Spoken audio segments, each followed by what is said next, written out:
लोगोफोर नोंथांमोनखौ आंनि YouTube channel सजी दा क्रिएटिविटीआव बरनायनानै लाग्रोनाय जाबाय। दिनै आं माखासे कुइसनफोर लानानै फैलायबाय, बेनिखायनो नोंथांमोनहा आंनि भिडिअखौ सिगांनिफ्राय जोबजासिम नायलांगोन होननानै आसा खालामनाय थाबाय।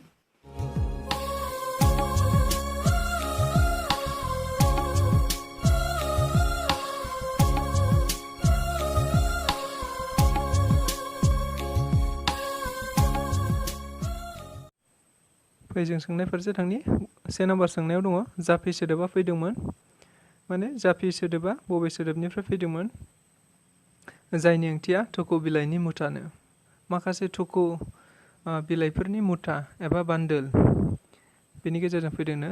इंलिसाव दङ द वर्ड जाफि वाज डेराइभ फ्रम, बबे सोदोबनिफ्राय फैदों जायनि ओंथिया व्हिच मिन्स ए बान्डल अफ थख' लिव्स, थख' लिव्सनि मोनसे मुथा।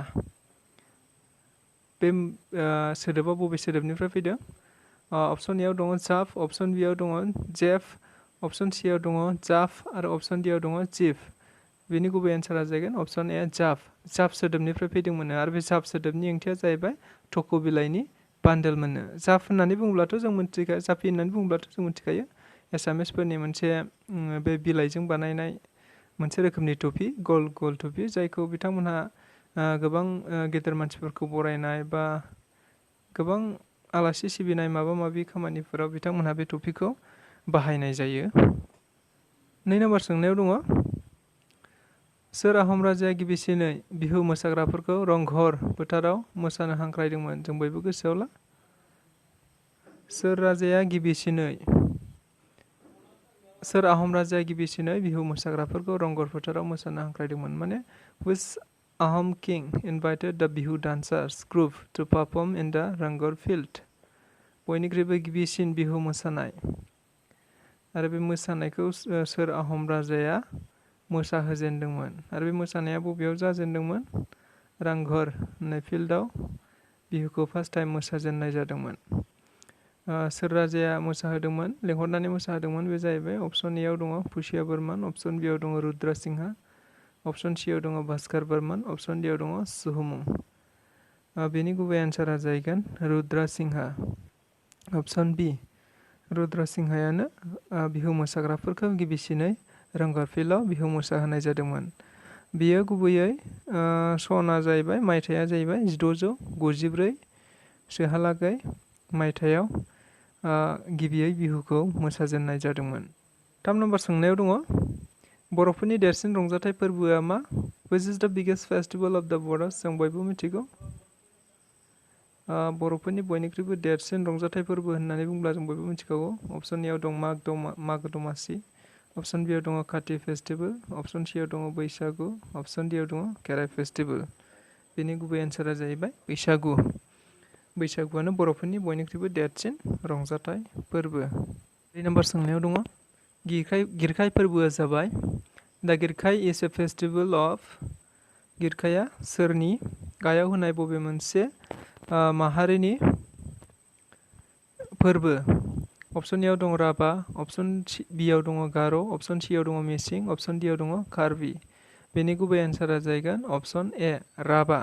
गिरखाया जाबाय राभाफोरनि मोनसे फालिजानाय फोरबो एबा मख'जाथाव फोरबो। जों बयबो गोसोआव ला, राभाफोरनि मोनसे मख'जाथाव फोरबोआ जाहैबाय गिरखाय फोरबो। बिथांमोना बे फोरबोखौ बैसाग दानाव बिसोरबो फालिनाय जायो। बै गिरखाय फोरबोआव एबा बैसाग दानाव बैसागु रंजानाय हिसाबै बिथांमोनहा राभाफोरनि लाइमोन सेंग्रा सिख्लाफोरा मेथाइ खनै खनै न' न' मागिनानै बे फोरबोआव बिथांमोनहाबो मोसानाय जायो। 4 नाम्बार सोंनायाव दङ आलि आइ लिगां फोरबोखौ फालिनाय जायो। द फेस्टिभेल आलि आइ लिगां इज सेलेब्रेटेड एभ्रि इयार अन।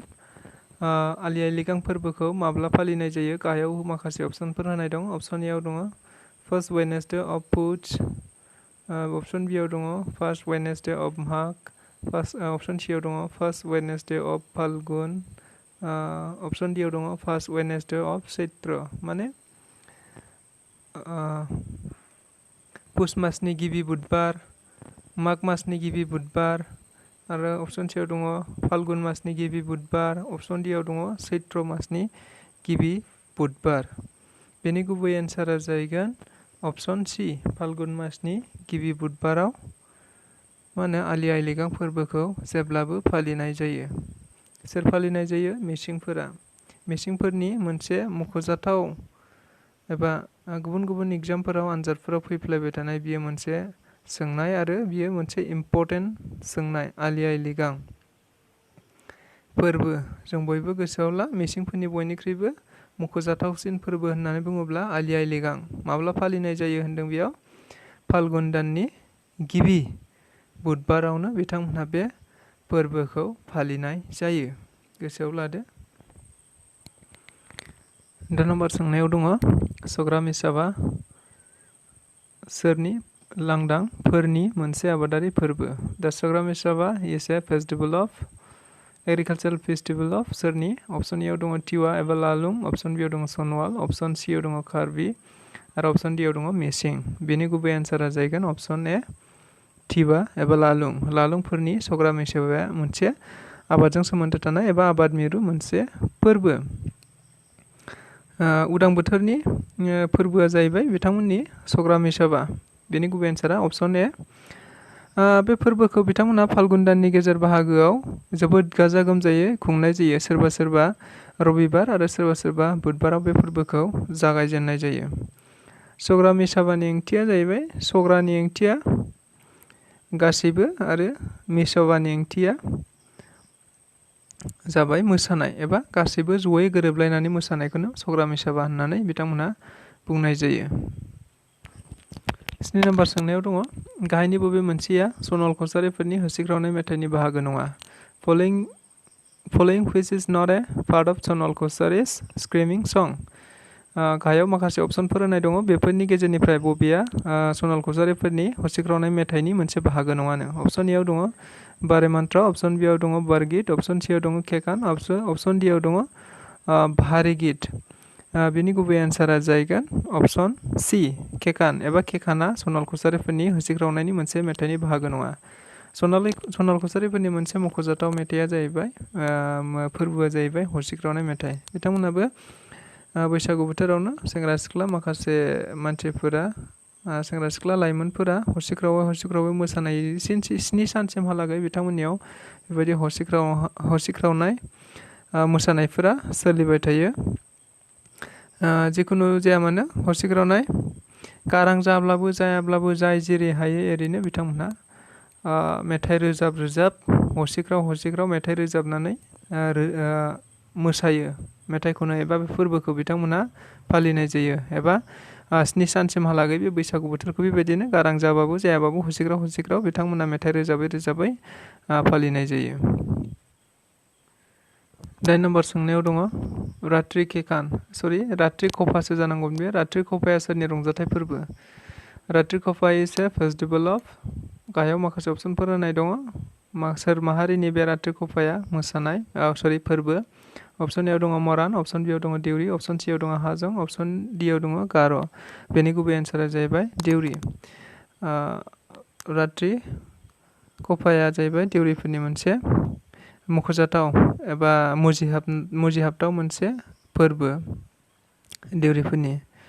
बिथांमोना हरसे थारला सैत्र दाननि बैसागुखौनो बिथांमोना रात्रि खफा होननानै बुंनाय जायो आरो बे सैत्र दाननि बैसागुखौ बिथांमोना हरसे थारला मोसानानै फेंफा गावसिनि जा जथ' दामग्रा आगजुफोर दं जेरै हायो एरै बयबो मेथाइ रोजाबलायनानै बेबायदि बिथांमोना हरसे थारला मोसायो। माखासे लाइमोनफोरा बेयाव मोसानाय जायो, सेंग्रा सिख्ला लाइमोनफोरा। सेंग्रा सिख्ला होननानै बुङोब्लाबो सेंग्राफोरा आलदा आरो सिख्लाफोरा आलदा गावबागाव बाहागो लानानै एबा हानजा लायै हानजा बिथांमोना हरसे थारला बे रंजानाय फोरबोखौ बिथांमोनहा फालिनाय जायो। 9 नम्बर सोंनायाव दङ डिमासाफोरनि सानस्निनि फोरबोखौ बुङो। द 7 days डिमासास फेस्टिभेल इज कल्ड? अपसन एयाव दङ हांसेव मानबा, अपसन सियाव दङ सुरेम, अपसन सियाव दङ हासा केकान, अपसन डियाव दङ नान अफ दिस। बेनि गुबै एन्सारा जाहैगोन अपसन ए हांसेव मानबा। डिमासाफोरनि सानस्निनि फोरबोखौ हांसोआव मानबा होननानै बुंनाय जायो। बिथांमोना मोननै रोखोमनि हयथ' सा काछारनि डिमासाफोरा हयथ' मोननै रोखोमनि बैसागुखौ फालिनाय जायो। मोनसेया जाहैबाय सानथाम एबा सानब्रैनि बैसागुखौ बिथांमोना सुरेम बुंनाय जायो आरो गुबुन मोनसेया जाहैबाय 7 सान आरो 7 सान बैसागु। बे बैसागुखौ बिथांमोना हांसोआव मानबा होननानै बुंनाय जायो। बिथांमोना बे हांसो मानबाखौ 7 सान फालिनाय जायो। मोनसेया सुरेम आरो मोनसेया हांसोआव मानबा। 3 नम्बर सोंनायाव दङ सामांखान फोरबोआ जाबाय लांदांफोरनि मोनसे मख'जाथाव फोरबो। सामांखान is a most popular festival of गाहायाव माखासे माहारिफोर होनाय दङ। सोरनि बे फोरबोआ सामांखान फोरबोआ गाहायाव होनाय बबे मोनसे माहारिनि? अप्शन एआव दङ मरान, अप्शन बिआव दङ डिमासा, अप्शन सिआव दङ सनवाल, अप्शन डिआव दङ कार्बि। बेनि गुबै एन्सारा जाहैगोन अप्शन डि कार्बि। सामांखाना कार्बिफोरनि मोनसे आबादजों सोमोन्दो थानाय बेबो मोनसे फोरबो। हाजोआरि कार्बिफोरनि बयनिख्रुइबो गोसो बोनो हानाय मोनसे एबा मख'जाथाव मोनसे फोरबोआ जाहैबाय सामांखान फोरबो। सामांखाना कार्बिफोरनि हारिमुनि गाहाय बियो मोनसे फोरबो। सामांखाननि ओंथिया जाहैबाय खासिया मोसानाय। 14 नम्बर सोंनायाव दङ गार'फोरनि देरसिन रंजाथाइ फोरबोआ जादों द बिगेस्ट फेस्टिभेल अफ द गार'स। गाहायाव होनाय दङ अप्शन एआव दङ आगालमाखा, अप्शन बिआव दं वांगाला, अप्शन सिआव दङ गिरखाय, अप्शन सिआव दङ हासाकेकान। बेनि गुबै एन्सारा जागोन जों बयबो मिथिखायो अप्शन बि वांगाला। वांगालाया जाहैबाय गार'फोरनि बयनिख्रुइबो देरसिन रंजाथाइ फोरबो आरो बे रंजाथाइ फोरबोआ आबादजों सोमोन्दो थानाय एबा आबाद गाहाय बेबो मोनसे फोरबो। जोंनि बैसागु बायदिनो गार'फोरनियावबो वांगालाखौ जोबोद जोथोनै आलो गोजोनै गाजा गोमजायै बिथांमोनहा फालिनाय जायो। आबाद दिखोखांनायनि उनाव आसिन कार्तिक मासाव बिथांमोना बे फोरबोखौ थागथियारि एबा जागायनो थागथियारि खालामनाय जायो। गुबुन गुबुन एग्जामफोराव बियो गोबाङा फैखांबाय, बेनिखायनो गोसोआव लानांगौ। 7 नम्बर सोंनायाव दङ एबा दिनैनि जोबथा सोंनाय गाहायाव होनाय बबे मोनसेया हाजंफोरनि फोरबो नङा? फलोइं which is not a festival of हाजं। अप्शन एआव दङ धुप मागा फेस्टिभेल, अप्शन बिआव दङ सारमेगा फेस्टिभेल, अप्शन सिआव दङ बान्स फुजा आरो अप्शन डिआव दङ वानसुवाल फेस्टिभेल। बेनि गुबै एन्सारा जाहैगोन अप्शन डि वानसुवाल फेस्टिभेल।